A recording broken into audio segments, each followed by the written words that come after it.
I don't think this is a given that Buffalo wins this game tonight. Denver out of the bye, like they've looked better the last couple of weeks.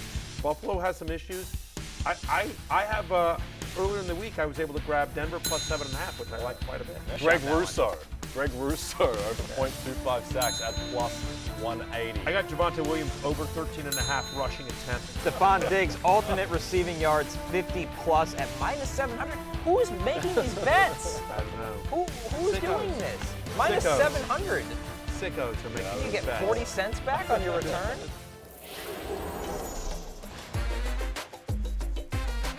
Fantasy Football Happy Hour with Matthew Berry, served by Applebee's. Welcome to the Fantasy Football Happy Hour. I'm Jay Croucher. He's Lawrence Moneyline Jackson. He's Matthew Berry. Connor Rogers is out today. He'll be back later in the week. Good day for us yesterday, Matthew. Really good day for us. No Connor Rogers today or tomorrow. He'll be back on Thursday. He's dealing with something. We can't wait to see Connor back. But Lawrence Jackson, yes, the money sir. line Yeah. in his stead here today. Lots to get to. The craziest thing is, so we had a good day last night, right? So I suggested that I thought the Broncos could win. Honestly, if their kicker could kick, it shouldn't have come down to that last play. Everyone's bitching about the 12th man, but the truth of the matter is the missed extra point. And the whole thing, like the 2-point conversion, like it actually shouldn't even have come down to that, or the Bills should have had to attempt a 2-point conversion on their last touchdown. And we're going to get to the game in a big way later on and break it all down. Waivers today as well. But the crazy part is that somebody, Jay, bet Stefon Diggs, because we do that segment every day. Here's our bets, our best bets for tonight, and you had Greg Rousseau over 0.2 at plus money, which cashed. Plus 180. Yep. And over on Javonte Williams obviously cashed as well in terms of his rush attempts. So we went I think 3 for 3 yesterday. But what I will say is that the person who DraftKings sends us these most popular bets, bets that have been made, and who's taken Stefon Diggs over 50 receiving yards against Patrick Surtain at minus 700? Were you shocked by minus 700 as a line there? And then also somebody. It's not super generous. Yeah, I wouldn't be backing minus 700. Good news is he went 3 for 34, so he didn't even catch the 40 plus. Right. If anyone backed that at presumably minus 1,500 or whatever that would have been. But that was a ridiculous game, equal parts sickening and enthralling. One of the most memorable last minutes. Lawrence, do you agree with the decision to get rid of your offensive coordinator after a 12th man comes on the field on special teams? It's tough, man. It seems like we was in this situation last season with the Washington offensive coordinator. It's like I feel like it always got to be somebody, and I'm not one to root for someone's firing, especially in this in this way. Like they literally lost the game on a pass interference call, and just 2 years ago, or a year ago rather, when Brian Dable left, you bring in Ken Dorsey. Like everybody was saying he was a genius and this, that, and the third. He's had a long career as a offensive. In fairness to the Bills, just to play devil's advocate here for a second, Lawrence. Yeah. In fairness, Ken Dorsey did call the play that Gabe Davis would let the ball go through his hands and somebody else would intercept the ball. That was Ken Dorsey's play. Then he also called the play where James Cook fumbled. That was his call. He played, he said, James Cook, go out there and fumble the ball. Yeah. That didn't work out for them. You got to give him credit, though, for calling the second fumble that James Cook had that was run for like 50 yards. He says, don't worry, that's going to come back to us. So in fairness to Ken Dorsey, when you call the plays that get these turnovers, right, that hit Gabe Davis in the hands and it goes through him and then they intercept it, Simmons intercepts it, and then James Cooks just fumbles. They were left with no choice. That was right. It was an absolute mess last night from Sean McDermott. We'll get more into it, but everything that happened on that last drive, the fact that you send the zero blitz to push them out of field goal range, and it works. And then you send it again, inexplicably, when they're already out, and then they get the pass interference. Because despite all of that, you still were going to win the game after that sack. The sack is the last thing you had to have happen if you was the Denver Broncos, and it happened. Right. I mean, there it is, the pass interference. And there it is. It's underthrow. That was on Ken Dorsey. It should have, should have told 7 here. Listen, it's going to be underthrown. You should turn around and play the ball. You shouldn't get a late pass interference again. And it's a great job by Jerry Jeudy, too. As the receiver, this is exactly what you're supposed to do on the underthrow. And they're going to call it because they're calling that these days. I I just feel like I get that the expectations of the Bills' offense are really high and they have underperformed, but like that loss last night wasn't on the offense in a big way. I mean, like, are there plays that you wish the offense had back? But let me put it this way: I'll make it. Maybe I'll say it slightly different. I would argue that loss last night was not on the offensive play calling. You can say it was on the offense. You're right, because you could say offense because you can't have turnovers. They had too many turnovers. They had too many turnovers, and you know, I mean, we don't know what's going on, and maybe Josh Allen's making the wrong read or what have you. But I mean, like, give the Broncos credit. The Broncos defense. Since that 70-point, decimation, like, they've been one of the better defenses in the NFL, and they had 2 weeks to prepare for this game, and before the break, they shut down Patrick Mahomes and Andy Reid. They did it twice, really.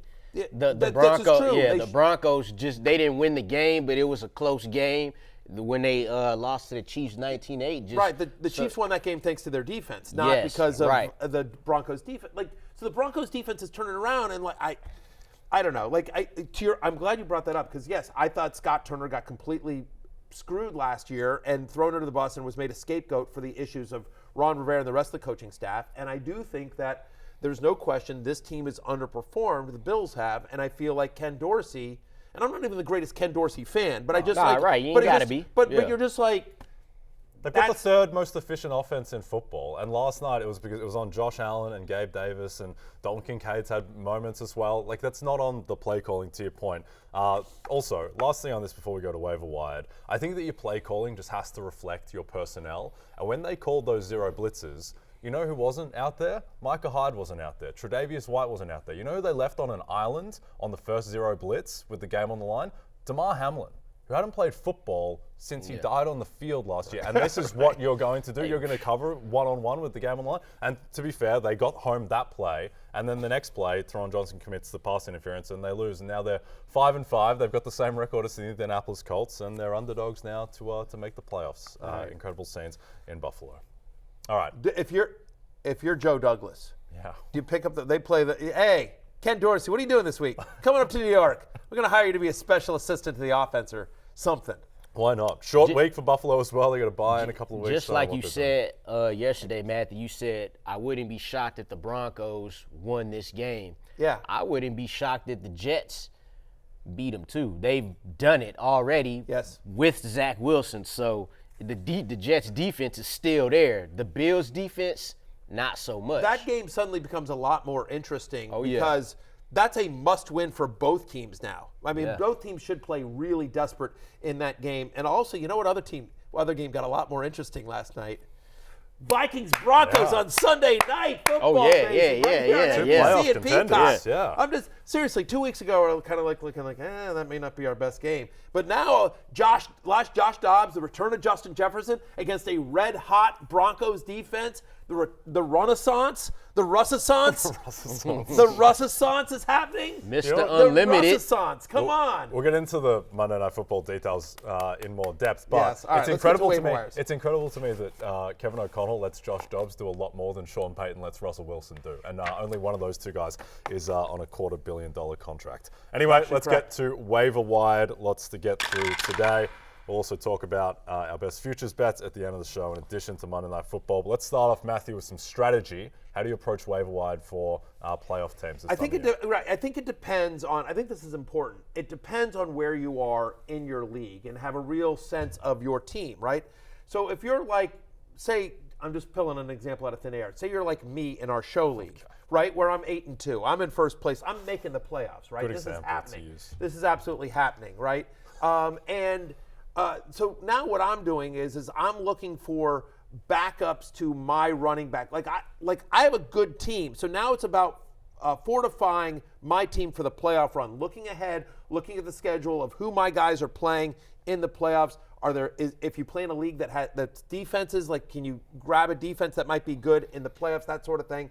And also just making sure you have the insurance backs. Like you have Tony Pollard, you want to go grab Rico Dowdle. I know Pollard hasn't been great, but you wouldn't want to lose him as we get near. Like the guys that are sitting on your bench that you've been waiting for these guys to pop. Like you can, like you know what I mean. Like you're now looking. Your focus is now about fortifying your roster and constructing your team entirely about the playoffs. You're not worried about the next couple of weeks Meanwhile, if you're a team that's, whatever, 5-5, maybe you're like Lawrence, you're 3-7 in our league, something like that. Just throw him under the bus. I was actually gonna bring a counterpoint to that. So what do you do if you have slim playoff chance hopes? You know what I'm saying? So, but Right. you No, finish. you've had some bad injury luck.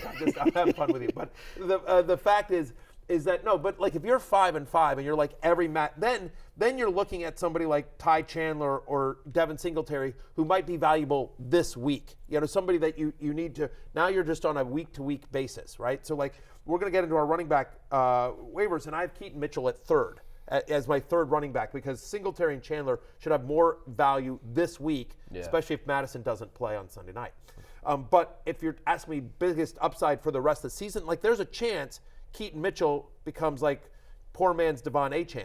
Like, I mean, he's got that kind of speed. Like, he could pop that way over the second half. And so you want that kind of, those kind of guys as well. I also think it's worth picking up, like, think about, what Christian Watson did down the stretch. Think about what Amon-Ra St. Brown did down the stretch his rookie year. Like, rookie wide receivers especially start to pop. So is there, like, I don't think Quentin Johnston is something that I love this week, but could he pop later? Could Marvin Mims pop later in the season as we get on? So, again, like, I think you can take a few more of those chances if you're give you another example. If like I've been struggling at tight end, I'd rather grab 3 or 4 tight ends on my bench and hope that I figure out one over the next couple of weeks.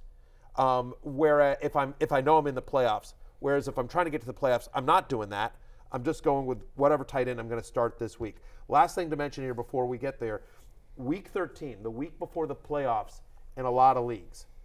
Some leagues start week 14, some start week 15. But either way, week 13 is going to be a key week to try to get into the playoffs. And just get ahead of this because that is a brutal week. It is Bye-Apocalypse 2, Bye-Mageddon 2. Here's who's on bye in week 13. The Ravens, the Bills, the Bears, the Giants, the Raiders, the Vikings. So Justin Jefferson, Devontae Adams, Josh Jacobs, Saquon Barkley, DJ Moore, Josh Allen, Stefon Diggs, Lamar Jackson, Mark Andrews, so on and so forth. That's right? some people's whole roster right there. I'm just saying, again, use this. People aren't focused yet on week 13. Focus on week 13. If you're sitting there at 5-5, you're 6-4, you're like, hey, I need to win out to make the playoffs, and just realize, looking ahead, like, hey, what's my schedule? What's my team going to look like in week 13 specifically? Again, you can never deal with injuries, but just understand how you approach the waiver wire this week and the rest of the season depends on where your team is, whether you're definitely making the playoffs or if you need to start winning some games. This is be honest with yourself time. This is look in the mirror time. This is not time to like, no, he's coming around. This is like be honest with yourself. They know if you got it or you don't, okay? And so like we can smoke and mirrors our way there, but we just got to be aware of what we have. When you mentioned Keaton Mitchell in in our show league, I actually have Keaton Mitchell on my 3-7 team. That's part of the reason it's 3-7. But I have guys like Aaron Jones, who was hurt early in the season, which is why I'm 3-7. Garrett Wilson, who's just now, but it's too late now, So if you're in that position, 3-7 with some guys just now starting to play good, it may be some teams that are 8-2. Like you might have to give up one of them guys to get some depth if you're still fighting for that last chance at the fantasy playoffs. Right, like you should be like, hey Matthew, I have Keaton Mitchell. Keaton Mitchell isn't good, he's like so this week, and he's going to be on bye in week 13. But he's somebody who might pop in the playoffs. Do you have somebody usable for me this week for the next 2 weeks? Right. That you know what I mean? And so we can talk. Probably not going to do a deal. I'll be honest with you. I mean, you can afford a loss. This is true. Like I scored my highest points and still lost. I'll tell you one thing. I have done where I have literally gone to somebody that was when I was in a reverse situation, when I was like in a must-win situation, like the week getting, and I like if I was week 13, and I'm like I know I need to win in week 13, and I'm playing a guy that is definitely making the playoffs, playing another team. I might say to him like, hey, I'll tell you what, I'll give you Mark Andrews, and my tight end is Mark Andrews. I'll give you Mark Andrews for a lesser tight end that's playing this week. You take Mark Andrews, you're going to take a loss this week, but you'll have Mark Andrews for the playoffs. You don't need. It doesn't matter if you win or not. And this way, I win this week, and I live to fight another day, and then we figure it out. Got to get it how you live. Got it. Yeah, exactly. Do what you can. Okay, well, let's try find some of these guys on the waiver wire. Let's start with running backs. Reminder, some of the guys on bye this week: Bijan Robinson, Jonathan Taylor, Ramondre Stevenson, Alvin Kamara, and their understudies, Algier, Moss, and Elliott. Now, you said who's on bye? You said what the Atlanta running back is who? Bijan Robinson. Okay, so I said yesterday Bijan Robinson's on a bye this week. And there was a controversy whether it's Bijan or Bijan. Hey, Pete, since we're stuck with you today, can you roll the tape? Let's hear from the man himself. How you pronounce my name is Bijan. Okay. Like, that's how you say my name. But I say Bijan. Okay. And I don't know why I say that. Like, all my life I said that, and my mom's like, "Why do you say your name like that?" Like, and I mean, that's just how everybody says it. But I don't. It doesn't really like affect me on how it's said. So if you guys want to say Bijan, like, go ahead. But if you guys want to say Bijan, I mean, I'm cool with that too. Okay, well, that doesn't help. That doesn't help at all. I think everybody right. Everyone's right. Yeah, Well, you absolved everyone. I have said Bijan Robinson, and I'll tell you why. Because I respect his mother. I respect the wishes of Mama Robinson. So there you go. I respect Bijan himself. There you go. Yeah. Well, it's just about who you respect in this game. exactly. I also respect You're Lawrence. anti-mom. Yeah, You're like Lawrence. you're the anti-Zach Wilson. Lawrence or Lawrence, Lawrence. I respect Lawrence. I respect Devin Singletary after he went 30 for 150 and a touchdown first time all season. The Texans were able to run the ball. Are you buying this going forward? Do you think Singletary maintains his role when Dameon Pierce inevitably comes back? Well, I think it hurts Dameon Pierce more than anything because at the very least, this thing is a 50-50 split, and it was trending that way already.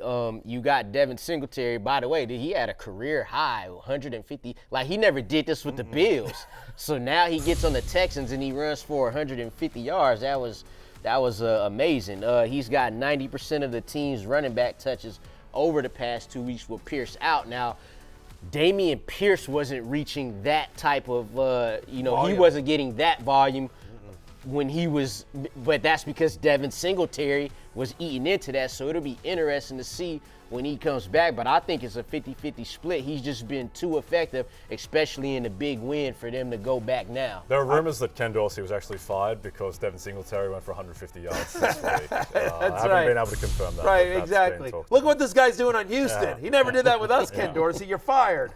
You're absolutely fired. You might got some legs on that. That might be true. There's something there. I will say this to your point, whether Pierce comes back or not, I don't think you can put that genie back in the bottle, so to speak.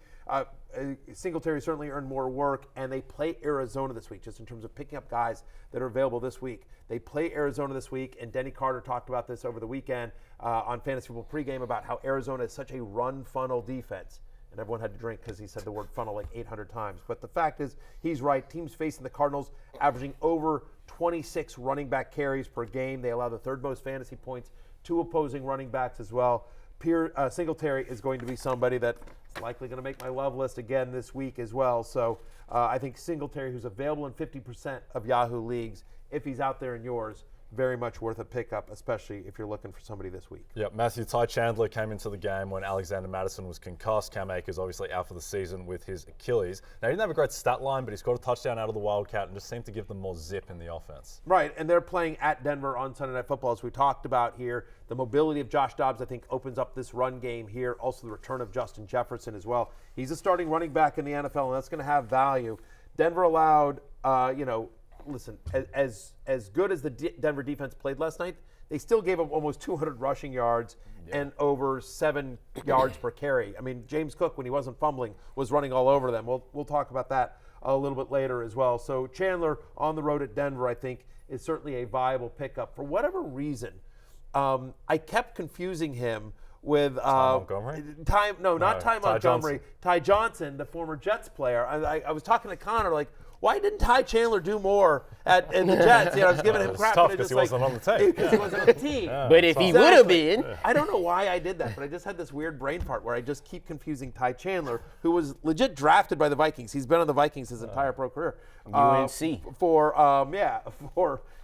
Ty Johnson, former Jet great. Anyway, Ty Chandler's out there, and we'll see if Madison clears the concussion protocol. But it seems, at the very least, he's earned a bigger portion of the backfield. Doesn't seem like they want to give Madison this whole workload, and now that Cam Akers is gone. And then, obviously, if Madison doesn't clear the protocol, he'll be the starting running back on Sunday night. Yep. Lawrence, Keaton Mitchell, not a lot went right for the Ravens against the Browns, but Keaton Mitchell, just the explosiveness that he showed, you'd expect that he'll be a bigger part of the offense going forward. Yeah, you know why it didn't go right? Because they stopped giving him the ball. He had 3 carries in the game. Look, his season numbers is just crazy, right? 12 carries, 172 yards, and 2 touchdowns. That's like he's basically Divine Achane for the Ravens. Explosive. John Harbaugh said we didn't want to put too much pressure on the rookie in a tight game situation, but he had their 2 biggest plays of the game outside of the OBJ 40-yard touchdown, but 2.4 fantasy points per touch over the past 2 weeks is something, Matthew. That is a very impressive number for people who understand. Like 2.4 fantasy points per touch is ridiculous.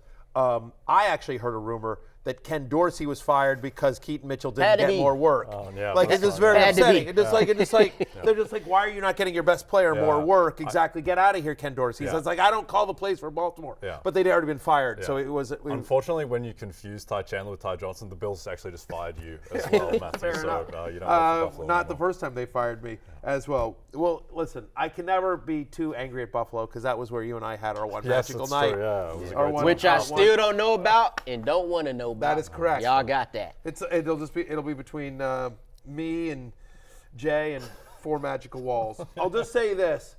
Holiday.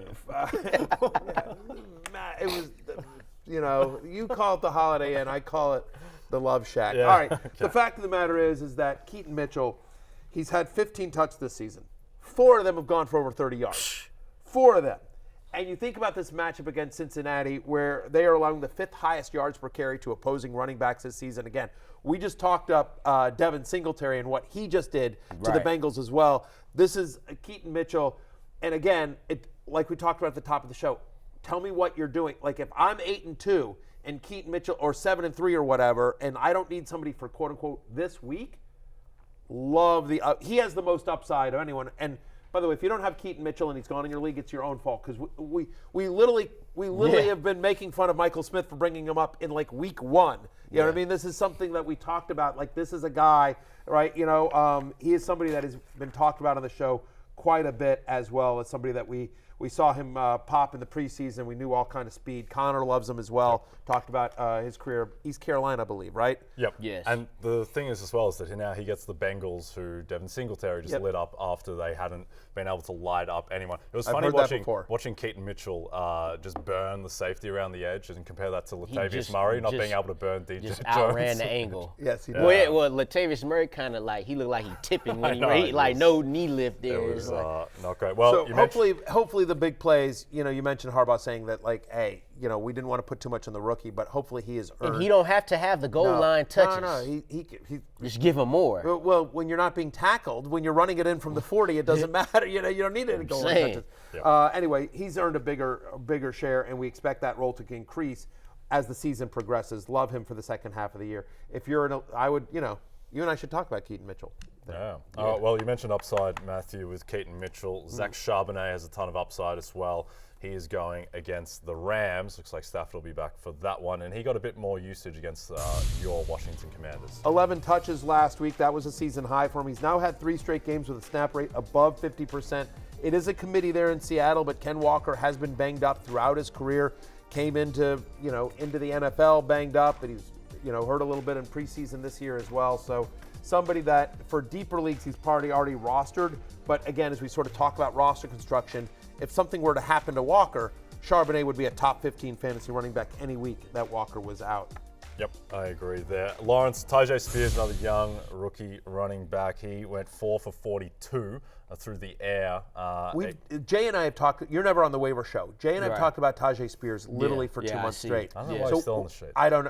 Because they hate us. America hates us. They're just like, Barry's recommending Spears, I'm out. But Lawrence, can you talk him up so I don't have to? The best thing about this is, no, you're not getting 100-yard games, but in a PPR type of a league, which is what most of us play nowadays, you'll take what he did in Week 10, 4 receptions, 42 yards as a long shot flex. The important thing here is a 52% snap rate this season, along with Derrick Henry. So Derrick Henry's still, the goal line back. But they've proven that they depend on Tyjae Spears from time to time. And the schedule coming up here, you got the Jaguars, the Panthers, and the Colts. The Panthers and the Colts are amongst the worst rushing defenses. Matter of fact, they're amongst the worst against defending running backs in fantasy this season. So you like the matchups there. And Tyjae Spears has been known to, catch a pass and take it for a long game. So now you don't have to talk about him as much. I'm just reiterating what these gentlemen have been doing the past, really the whole season. Yeah, okay, let's move on to Darrell Henderson. Matthew, Kyren Williams expected per Sean McVay to make a return when eligible in Week 12. This is Week 11, however. Do you think he's viable this week? It's literally just about this week as well against the Seahawks. He's averaging over 15 touches per game in his 3 games that he's played this season. Brian Robinson had a big game through the air against the Seahawks last week as well. Henderson is more of the pass-catching running back between him and Royce Freeman as well. Freeman's been more effective than Henderson, but whatever. Henderson's been the guy. It's kind of a 50-50. So I prefer Henderson to Freeman just because of the passing game usage. But Freeman probably has the better chance to get into the end zone. But again, they'll be close in my rankings. It's just sort of like, hey, if you need somebody that qualifies at running back this week, Darrell Henderson qualifies at running back this week and does not have a terrible matchup. Seattle has fallen off recently against the run, whereas they started off the season really, really high. But so far this season, they've struggled. And actually, over the last 4 weeks, no team in the NFL has given up more rushing yards per game than the Seattle Seahawks. So Sean has come off the Seattle defense a little bit. Let's take a look at how you rank these running back waiver wire targets. Matthew, you got Devin Singletary at number 1 coming off the massive game. Ty Chandler 2, Keaton Mitchell 3, maybe more of an upside play there. Certainly upside plays in Zach Charbonnet and Tyjae Spears as the season goes on. And then number 6, Darrell Henderson, more of a this week play. All right, let's jump to wide receivers and take a look at some of the notable ones on bye. Michael Pittman coming off a solid game. In Europe, Chris Olave, Drake London, Rashid Shaheed, who just cannot make it happen at the moment, Josh Downs, Michael Thomas, who's also injured, get well, Michael, and Demario Douglas, also on bye. Not really the star-studded lineup that was on bye at running back, but still some guys who... Pittman and Olave and London. Olave quietly got right as well. Yeah, especially. You're hoping out of the bye it's Jameis Winston if you have Olave. Yep, okay. And Demario Douglas has been a thing the last couple of weeks. He's coming along. He's been thing adjacent. Yeah, Demario Douglas. All right, Lawrence, let's start with you. Texans wide receiver Noah Brown, who just keeps on going off. Yeah, definitely pick him up. Obviously, look out for Nico Collins coming back here, but back-to-back games, 150 receiving yards. The Cowboys is probably like, hey, because he used to play for the Cowboys. They're like, hey, where was this when you was with us? 20% target share in 3 of the past 4 games since coming back off IR again. 3 of those games had Nico Collins in them. 44% of his yards have come after the catch, and he caught one last game against the Bengals where he broke 2 or 3 tackles. Yep. This may be the player. This is not it. This is not it. But just another one of his. But he another was. one. But Go ahead, Matthew. No, you're watching footage of Noah Brown, and what's impressive about Noah Brown is they're using him in the slot, so he's running his routes there. They play Arizona this week again, which I think is impressive. And you look at the upcoming schedule: Arizona, Jacksonville, Denver, the Jets. Good defenses, but all teams that you can throw against in the slot. And so, again, similar to what we talked about with kind of Devin Singletary, I don't think this goes back into the bottle. I just think if you're the Texans, we have something. Nico Collins, Tank Dell, Noah Brown. That's our 3 across. And we're obviously going to be very pass happy as well. You see it there on your screen in terms of the last 4 games, what Noah Brown has done. Really, it's increased. It keeps increasing. From 2 for 37 to 3 for 57, 6 for 153, 7 for 172. Would you consider him a flex with Nico Collins back? I would. Again, as you mentioned, since he's returned from IR, he's got a 20% target Which is share good, in 3 yeah. of the 4 games since returning. And of those 4 games, Nico Collins played in 3 of them. Again, and I know Tank Dell's been in and out as well, but I don't know. I just sort of feel like this is as hot a passing offense as there is in the NFL. Yeah. And so, Insanely easy schedule upcoming for the Insanely Texans easy as schedule. well, so they should be able to light up some opposing defenses. Team that doesn't really light up opposing defenses, Matthew, is the Patriots, but Demario Douglas is effectively their wide receiver 1. He's on bye this week, but what do you think of his prospects going forward? Well, I like him, and we've talked about Pop Douglas a couple of weeks now in a row, that once Devontae Parker went out, Kendrick Bourne went out for the year, Devontae Parker's been struggling with the concussion being in the protocol. We've been like, listen, it's him or Juju Smith-Schuster, and we love Juju here. Lawrence is in business with Juju. Yeah, shout out to Juju, man. Right. But the fact of the matter is, at this stage of his career, it's been tough for Juju to get going. And this is somebody who, I've talked about this multiple times, but we know, I'm happy to give you my source. Devin McCourty told me, when he went to Patriots camp this in the preseason, former Patriot, now NBC teammate Devin McCourty, he was just like, they love Demario Douglas, and they were talking him up. And so he had the bad fumble early in the season, was in the doghouse for a bit, but has emerged and has become their guy. Targets, receptions, yards, all season highs in Week 10 against the Colts, where he went 6 for 84. One of the few things that was working right for this Patriots offense. We don't know who the starting quarterback will be when they come out of the bye. Belichick. I don't think it matter. Because He gonna get his either correct. way. And just to take it off of a fantasy perspective, if you're watching the Patriots offense, you see who the best playmaker and most explosive playmaker is that they have at this point. Yep. 100%. By the way, last 4 weeks, 23% target share for Demario Douglas, to your point. Yep. Lawrence, I always like to get your opinion on secondary Cleveland Browns wide receivers. And now that Donovan Peoples-Jones is gone, Elijah Moore comes more to the fore, coming off a solid game against the Ravens. Well, first off, Elijah Moore needs more names for me to like, because I like the players with like 2 last names, right? Week 10, 5 catches, 44 yards, and the touchdown there. What he is he's the solidified number 2 receiver in that Browns offense. It's like you could pick him up, put him on your bench, see what happens there. You know what his role is, but in the Browns offense, which is definitely getting better, I don't know if it's a point where, you're throwing him in a lineup on an offense that's not like the Houston Texans. Like, you could feel confident starting multiple receivers on a team like the Texans, not so much the Cleveland Browns. 19.5% target share this season, which is a little over 6.3 targets a game, at least 1 red zone target in 4 of his past 5 games. So he's going to get the opportunities here and there. And they'll also give it to him in the backfield sometimes too. 1,000%. And Watson being back and looking like Watson certainly elevates that offense. Next guy on my list here, Lawrence, is Brandin Cooks. Look, he's scored in 3 of the past 4 games. That's exciting. He's had twice as many targets as Michael Gallup over the past 3 weeks. That's the key here. It's like, if you want a piece of the Cowboys offense beyond CeeDee Lamb or Jake Ferguson, it feels like it's Brandin Cooks. Now, the concern is that 51% of his receiving yards this year came in Week 10 against the Giants. But they play the Panthers, and then the Commanders, and then the Seahawks, and then the Eagles. So the next 2 at least are not defenses that scare you. Brandin Cooks is available in 62% of leagues. And then Quentin Johnston, Lawrence, who has become a little bit more of a focal point in the Chargers offense just because they don't have anyone else. What are you expecting from him going forward? Yeah, volume's not crazy, but his snap percentage has gone up. 84% of the offensive snaps over the last 2 weeks. He scored his first touchdown in Week 10. Again, it wasn't crazy numbers.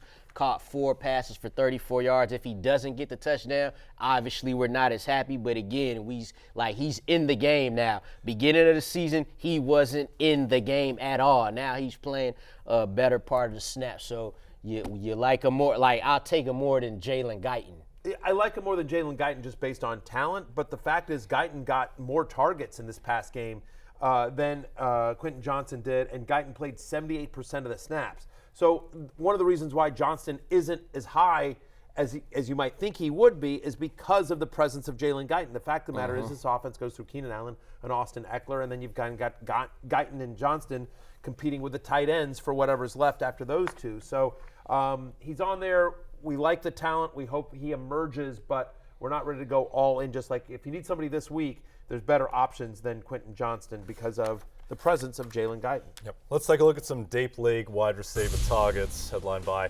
Jayden Reed, Michael Wilson, Trenton Irwin, who caught a crisp touchdown from Joe Burrow, and looks like T. Higgins is probably going to be out against the Ravens on Thursday Night Football. And then Marvin Mims against Minnesota on Sunday night, Matthew. Yeah, we'll talk more about this game coming up, but the fact is that Mims, even though he didn't do much against the Bills, the fact is he played 69% of the team's snaps. And Sean Payton talking about wanting to get him more involved. This is somebody that Payton himself drafted in the second round. So I do think Marvin Mims is one of those guys that could have a big second half as these rookie wide receivers. Michael Wilson, 4 straight games with 3 or more receptions as well. Kyler Murray back certainly helps that entire offense as well. Okay, let's look at the rankings, how we order these guys in terms of picking them up. Noah Brown first, Demario Douglas second, then Elijah Moore, Brandin Cooks, who the week before that 173-yard game had 1 catch for 7 yards, and then Quentin Johnston is 5th, more of a flyer. Again, it all depends on what else you need. You know, if you need somebody for later in the season, Demario Douglas and Quentin Johnston would be more priorities for me. If you're like, I need somebody this week. Listen, I like Noah Brown this week and moving forward, but the rest of the guys, like, you know, Brandin Cooks is more of like a this week play, and we'll see. Noah Brown just took over for Robert Woods, huh? Yeah, well, Bobby Trees is, overdue. Okay, let's take a look at quarterbacks on the waiver wire.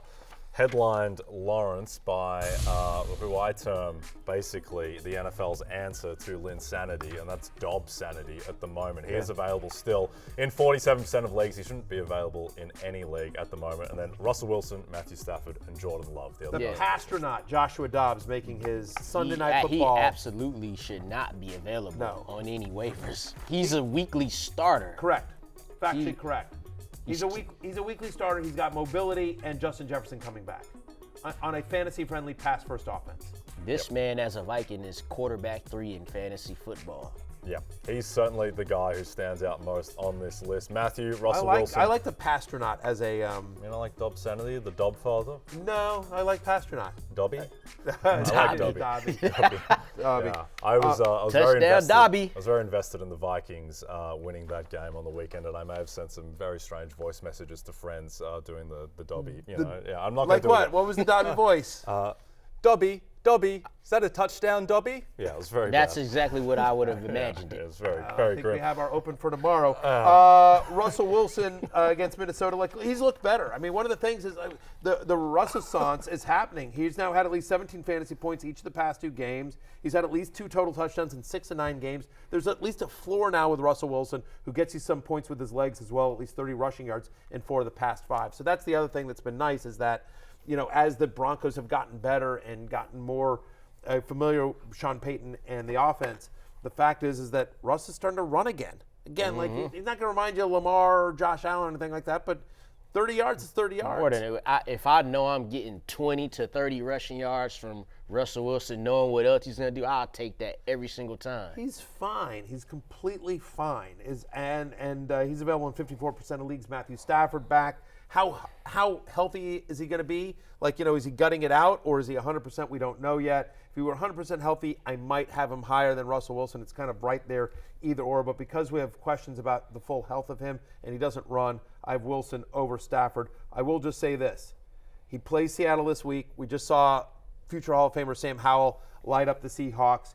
When these 2 teams played in week 1, Stafford had over 330 yards in that game against Seattle as well. And you have to believe positive touchdown regression is coming for Stafford. So far this year, he's had a career low 2.8% touchdown rate.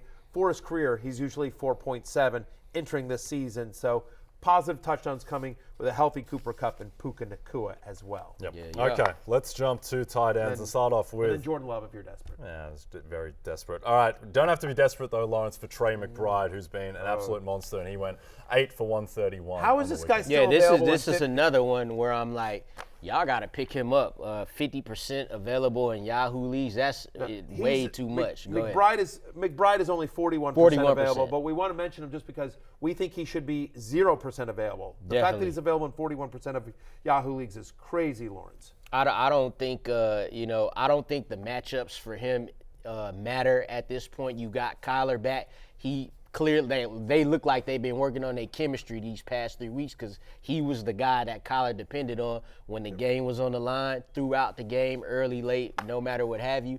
He's a tight end 1 the rest of the way. Yeah, hopefully he's gone in your league, and hopefully he's on your roster. Because again, this is somebody that we talked about how when Ertz went down, McBride was going to be the focal point. This is a team that was top 2 in tight end target share, just as an offense. Since Zach Ertz went down, McBride is the 3rd best tight end in fantasy. You see some of the other waiver targets there, assuming McBride is gone in your league. How about Pat Freiermuth, who had 4 end zone targets in less than 4 full games played? Something has to get better for this Steelers offense. Luke Musgrave, I'm telling you, at some point this season, Luke Musgrave's going to be a thing. It's kind of happening at the moment. It's starting to happen. Like McBride, we've seen Kincaid, we've seen Michael Mayer got a touchdown. Some of these young tight ends starting to come into their thing. And so, Musgrave, who's had over 50 receiving yards in consecutive games, it's a nice matchup with the Chargers to allow the 3rd most fantasy points to opposing tight ends this week if you need a streamer this week with Musgrave. Then Tyler Conklin, he's out there. He plays for the Jets. 2nd most targets for the Jets there at Lawrence. And then Tanner Hudson is 100% available. As he probably should be. I don't know. Look, he's had at least 10 receptions the last 2 games. He's out targeting Irv Smith 12-5 over that stretch as well. They're playing Baltimore on the short week. This is the Thursday night game. But again, if you're desperate, Tanner Hudson is somebody who qualifies at tight end, and you could do worse and probably have. Yeah, Musgrave's the guy on that list that is the most interesting. Jordan Love quietly has been playing a little bit better. And look out, Green Bay plays the Chargers, and then they play the Lions. And we saw those 2 teams play each other and saw what they gave up. Game. So, there you go. Okay, let's look at some defense special team targets, starting off with the Dolphins at home. Off of the bye, Lawrence, they attack Aiden O'Connell and the Raiders, and then you also have the Commanders, Jags, and Lions in favorable matchups. Who do you like here? Yeah, like the Dolphins here. The Raiders are definitely playing inspired football under Antonio Pierce. The offense still isn't doing much, though, and you like a decent Miami defense here against any rookie quarterback, especially if they're making their first few starts. I also like the Jaguars here. Yes, they just got thumped by the 49ers and bullied off the field, but that's not going to happen versus the Tennessee Titans team, who they've been struggling as well they struggled against the Tampa Bay defense that you should be able to throw against them. Since Will Levis's first game, it really hasn't been up to par. So I like the Jags and the Dolphins here. You got Matthews Commanders here going against the Giants. We'll never be mad at starting the defense against young Tommy DeVito, who gets the bed made. Yeah, that made you want to do that name DeVito. Slight variation on the Luigi there. Yeah, exactly. Just a little more New Jersey. A little more New Jersey as well. And by the way, the Lions, Justin Fields should be back for the Bears, so that's not as good a matchup as you might think. But the fact is that the Lions defense is good. I mean, that team is playing really well. The game's in Detroit as well. Okay, let's close out with some droppables so you can pick up these players. Derek Carr, who seems to have avoided major injury, and he's on a bye, but he is not performing up to fantasy standard. Zach Moss, Jonathan Taylor, that's his backfield now. Miles Sanders as well, that's Chuba Hubbard's. Michael Thomas, feared to have significant injury. Why are you looking at me, Matthew? Because you have him in our league. Are you going to drop him? Will you drop him? He gonna drop him and pick him up. On Friday I was at a wedding celebration of love, and then I got a message that Michael Thomas had attacked someone with a brick, which just shows your life. It's ups and downs. Darren Waller also droppable with his health concerns and also just everything that's going on with the Giants offense at the moment. I wonder if Dayball brings Dorsey over. Yeah, maybe. You can do anything. It doesn't matter. Anything new will be better. All right, we're going to hit our first break. When we come back, we'll dive deeper into the big Monday Night Football game and the Broncos' redonkulous win over the Buffalo Bills.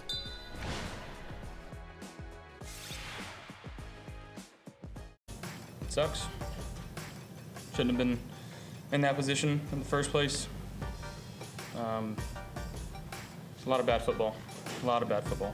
After this performance, do you remain confident after all the, quote, and to use your words, bad football that was put on display tonight? Yeah, I'm still confident, but it's no secret the clock's ticking, Gotta have some urgency now. Okay, Bills Mafia drinks free. A forlorn Josh Allen. Been some tough press conferences for Josh this season. 5-5. Would have hoped the urgency might have kicked in a little earlier than 5-5. He struggled, and he was one of the stories. But to me, Matthew, certainly one of the biggest stories was Stefon Diggs, and just doing largely nothing, going 3 for 34 and not cracking the fantasy leaders in this matchup. This is the top 10 performers fantasy-wise in Bills Broncos, and Stefon Diggs, nowhere to be seen. Fewer points than some of the fantasy superstars of the world, such as Samaje Perine and Latavius Murray. Yeah, this is a super annoying game for about 8 billion reasons. I'm in 3 guillotine leagues. Actually, I'm in 4, but I've already been eliminated in one of them. So I was in 3. I was in 3, and in one league, I needed 24 points from Josh Allen to beat Steven D'Agostino. Yeah.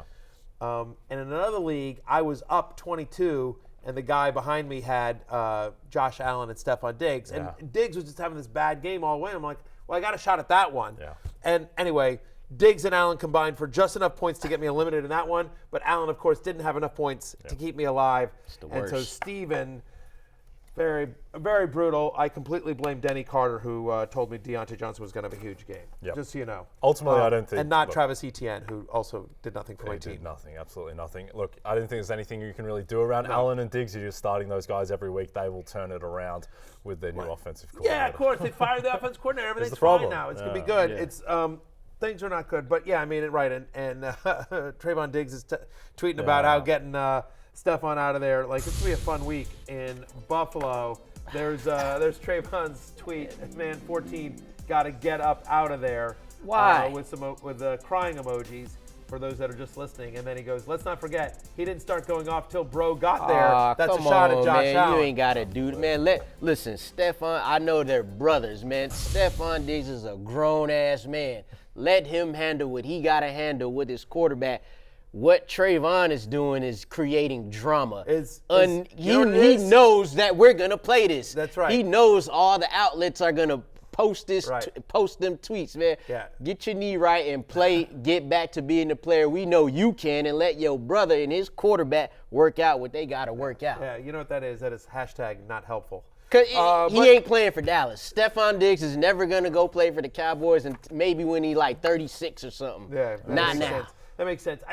But I agree with you, Jay, from a fantasy standpoint. Very frustrating day at the office.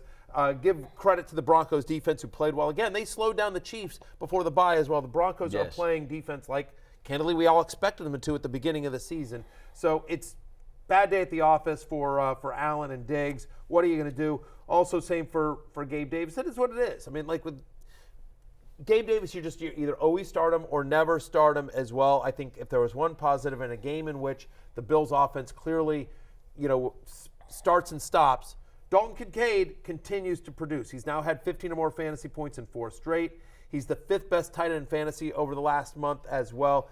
Allen obviously trusts him when they get in close.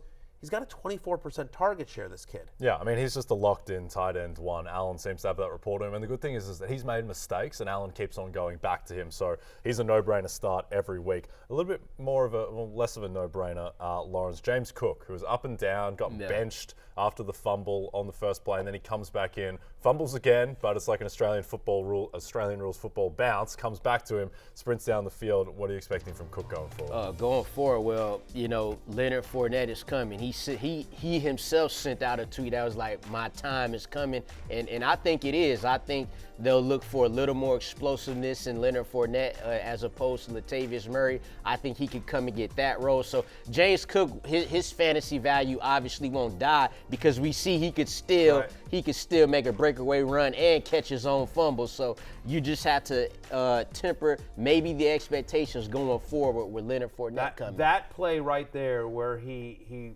ran, he got stripped of the ball bounces right back into his hands, and then he keeps running, was Ken Dorsey's best call, I thought, of the game as well. Other side of the ball, yeah, I mean, again, Latavius Murray, we'll see when Fournette, and we'll talk about that when that actually happens, but it feels like it's going to be more of a 3-headed committee.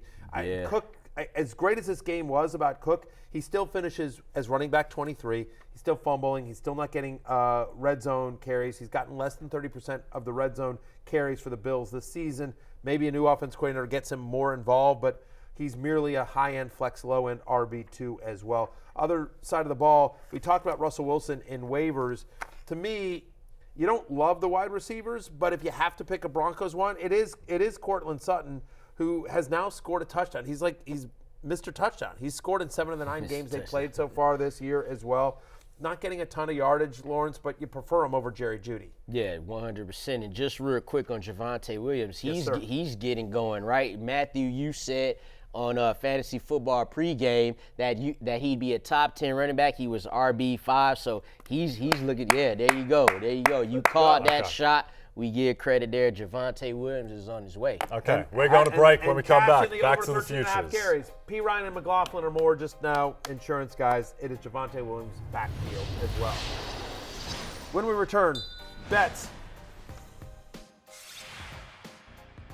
Don't forget, on DraftKings Sportsbook this season, new customers can bet $5 and pocket $150 in bonus bets instantly. Plus, all customers can get a no-sweat, same-game parlay every day. Download the app and use the promo code BERRY when you sign up. DraftKings Sportsbook, the crown is yours. All right, gentlemen.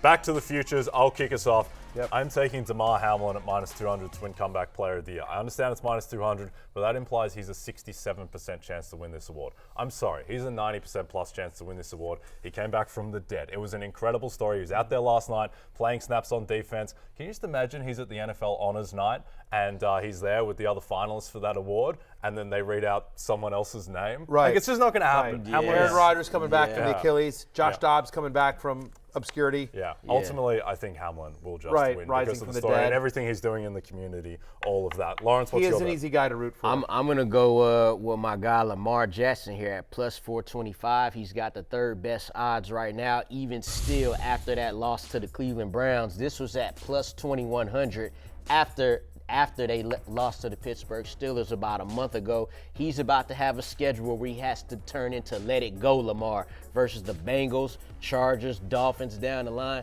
They're going to have to start throwing the ball, so I'm going with Lamar there. Okay, what do Find you got, yourself Matthew? somebody who looks at you the way that Yes, Lawrence looks at Lamar Jackson. You will never. Okay, what do you got, Matthew? How about CeeDee Lamb for Offensive Player of the Year at 35-1, right? The Cowboys, the Cowboys are having an unbelievable year, and I think somebody has to reward them somehow. Dak's not winning MVP. McCarthy's not winning Coach of the Year. So it's either CeeDee Lamb for Offensive Player of the Year or Micah Parsons for Defensive Player of the Year. And we all think Myles Garrett probably wins that as well. So give me 35-1 on CeeDee Lamb Offensive Player of the Year. 3 straight games of 150 plus receiving yards. My guy Aites. They can't run the ball, but they're throwing it to me. It's a monster year. It's closing time. You don't have to go home, but you can't stay here. For Lawrence and Jay, I'm Matthew. We will see you back here tomorrow. Get better well. Connor. Or I don't know what that means. Peace out. Pedal well. Hey, it's Matthew Berry from NBCSports.com and RotorWorld.com, and I want to thank you so much for watching whatever it is you just watched, or if nothing else, being too lazy to click out of the autoplay after this video started, after whatever it is you actually wanted to watch finished. But now that you're here, I'd like to take a moment here to ask you respectfully now, okay? I'm asking you respectfully to subscribe to the NFL on NBC YouTube channel. You'll get the latest Roto-World fantasy news headlines, all sorts of great shows, including my own Fantasy Football Happy Hour. So go subscribe now. Again, I'm asking respectfully.